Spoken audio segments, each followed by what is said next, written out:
ভারতের অনেকগুলো গণমাধ্যম, আমি জেনারেলাইজ করব না, আমাদের প্রতিবেশী দেশের সব গণমাধ্যমকে আমি দোষ দিতে চাই না। অনেকগুলো গণমাধ্যম তারা ডিস ইনফরমেশন শেয়ার করেছে। ডিস ইনফরমেশন আর মিস ইনফরমেশনের পার্থক্য আছে। মিস ইনফরমেশন না জেনে ভুল বুঝে একটা মিথ্যা বা ভুল তথ্য ছড়িয়ে দেয়া, এটার ক্ষমা আছে, এটার কি আছে। আর ডিস ইনফরমেশন মানে ইচ্ছা করে, প্ল্যান করে, ম্যাপ করে, ছক এঁকে মিথ্যা, গুজব, রটনা সোশ্যাল মিডিয়ায় ছড়ানো, এটার ক্ষমা আছে? আওয়াজ করে বলেন, ক্ষমা আছে? ভারতের কিছু গণমাধ্যম তাই করেছে, আমরা ব্যথিত হয়েছি, আমাদের হৃদয়ে রক্তক্ষরণ হয়েছে। এই চিকেন স্নেক অবরুদ্ধ করতে ভারতের সময় লাগবে 5 মিনিট। বাংলাদেশকে আমেরিকা বানাবেন, নাচুন আপনারা। 18 কোটি মানুষকে পথে বসাবে মোহাম্মদ ইউনূস। আমাদের প্রতিবেশী দেশকে বলতে চাই, আমাদের দেশ নিয়ে আপনাদের ভাবার দরকার নাই, নিজের চরকায় তেল দেন, নিজের দেশ নিয়ে ভাবেন। গত মাসের ভয়েস অফ আমেরিকার রিপোর্ট, বাংলাদেশে সংখ্যালঘু জনগোষ্ঠী আগের চেয়ে বেশি নিরাপত্তা পাচ্ছে।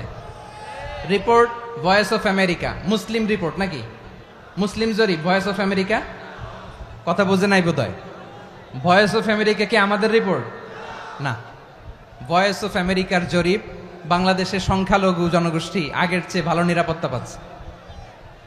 শুধু এখানেই শেষ না, মাইক্রোসফটের একটা জরিপ শোনায় আপনাদেরকে। তারা সারা পৃথিবীতে গুজব, ভুয়া আর মিথ্যা নিউজ ছড়ানোতে কোন দেশ সেরা একটা রিপোর্ট করেছে, এর মধ্যে 1 নম্বরে এসেছে ভারতের নাম।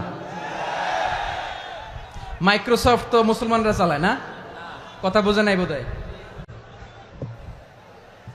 প্রতিবেশী দেশকে বলবো, আপনারা নিজের চরকায় তেল দেন, আপনারাও শান্তিতে থাকেন, আমাদেরকেও শান্তিতে থাকতে দেন। সব চেঞ্জ করা যায়, প্রতিবেশী চেঞ্জ করা যায় না। আমাদের ল্যান্ড তাদের ল্যান্ড, পাশাপাশি। আমরা চাই তারাও সুখে থাক, আমরাও সুখে থাকি, ঠিক কিনা? কিন্তু প্রতিবেশী হলে বন্ধুত্বপূর্ণ আচরণ করতে হয়।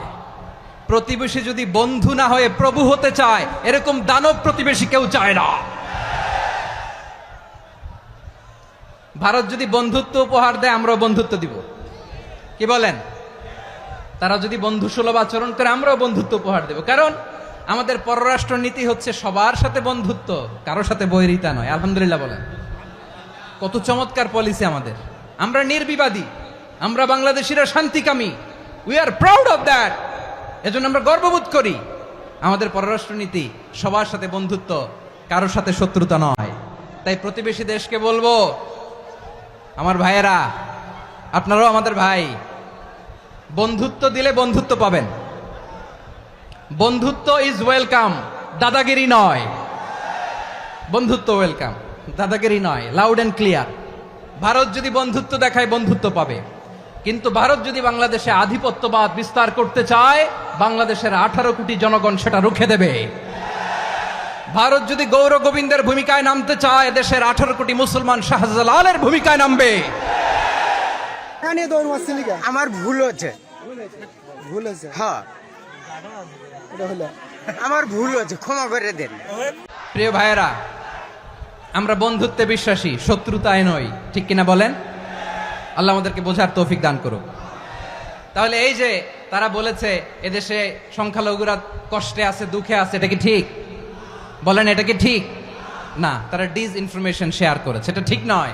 আমার প্রতিবেশী বন্ধু রাষ্ট্রকে বলবো, আপনারা এটা করবেন না, এটা করবেন না। আমরা শান্তিতে আছি, আপনারাও শান্তিতে থাকেন, আমাদেরকেও শান্তিতে থাকতে দেন। এই যে চিটাগাংয়ের অ্যাডভোকেট আলিফ হত্যাকাণ্ডে গোটা বাংলাদেশ আমরা ধৈর্যের পরাকাষ্ঠা দেখিয়েছে, চিল্লায় বলেন ঠিক কিনা?